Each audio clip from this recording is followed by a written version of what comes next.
அகதீஷாயின் மகன். ஓம் சிவமகா வாலிச்சித்த திருவடிகள் போற்றி.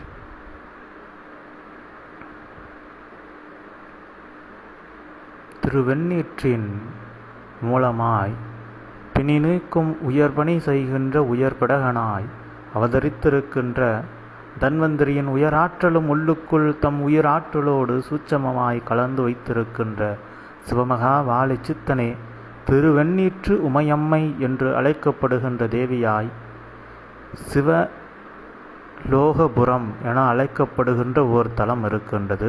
அதனுடைய புராண நிலைகளில் அதனுடைய பழம்பெரும் பெருமையான ஒரு பேர்தான் இது சிவலோகபுரம். அச்சிவலோகபுரத்தில் சிவலோக தியாகேசன் என்று அழைக்கப்படுகின்ற ஈசனோடு அமர்ந்து அருள்பாலித்து கொண்டிருக்கின்றவளாய் யாம் திருவெண்ணீற்று உமையம்மை என்ற நாமத்தில் அமர்ந்திருக்கின்றோம். அத்தலத்திற்கு தற்சமயம் ஆச்சால்புரம் என அழைக்கப்படுகின்ற ஓர் இயல்பு நன்னாமமும் அதற்கு வழங்கப்பட்டு வழக்கு நிலைதனில் வந்து கொண்டிருக்கின்றது.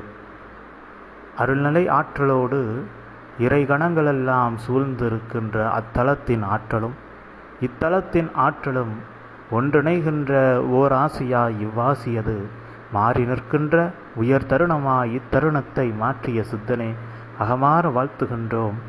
சென்று ஆற்றல் பெற்ற நிலை மாறி ஆற்றல் வந்து செல்கின்ற நிலையாக மாற்றி வைத்த உயர் பரிமாண நிலையில் சபையை வடிவமைத்த சித்தனே வாழ்த்துகின்றோம் உம்மை. இதற்கு முன்பு நீர் ஆதியில் ஆங்காங்கு சென்று தவமிருந்து ஆற்றலை பெற்றீர். இன்று நீர் அமர்ந்திருக்கின்றீர். எங்கெல்லாம் சென்றால் உமக்கு பேராற்றல் கிடைக்குமோ அத்தலத்தின் ஆற்றலெல்லாம் உம்மை நாடி வந்து நாடிக்குள் அமர்ந்து நின்று உயராற்றல்களை உமக்கு தன்னிச்சையாக கொடுக்கின்றவாறு தம்மாற்றலை பெருக்கி கொண்ட சித்தனே உம்மை வாழ்த்துகின்றோம். இந்நிலை அடிப்படைதான் இந்நிலையின் அடிப்படையில்தான் உம்முடைய சீடர்களும் உம்மை நாடி இருக்கின்ற நாடிகளும் வலம் வர வேண்டும் என்பது எங்கள் அவா. அவர்கள் ஆதியில் உம்மை நாடி வந்திருக்க வேண்டும்.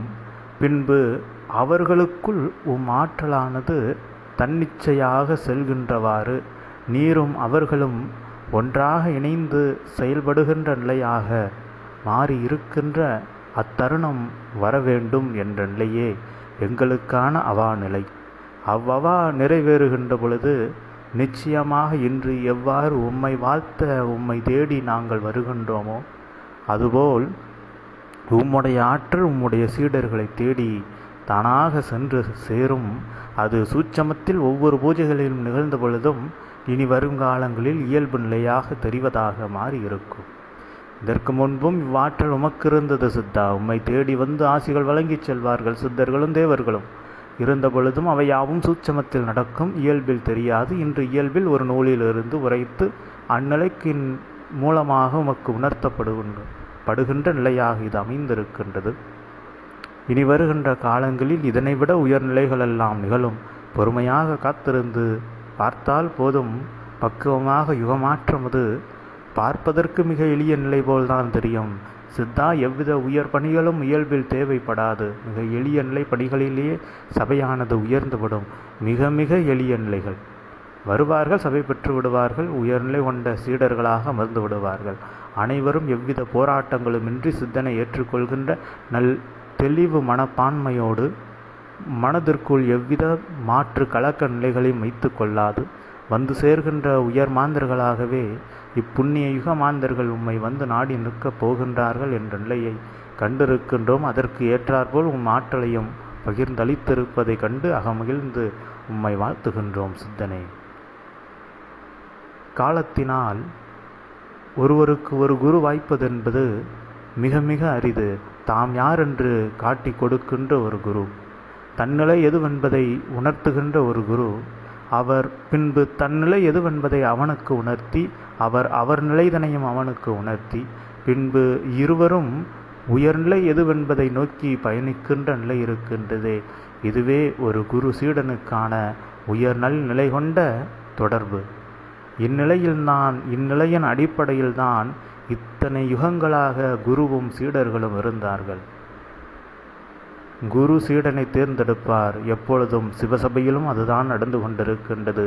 வாழை சித்தனே அவர்களுடைய சீடர்களை தேர்ந்தெடுத்து கொள்கின்றார். தேர்ந்தெடுத்து கொள்கின்ற அந்நிலையின் மூலமாகத்தான் அவர்களுடைய விடைகளானது கொல்லப்படுகின்றன. முழுமையாக அவற்றிடமிருந்து அவர்களுக்கு விடையும் அளிக்கப்படுகின்றன.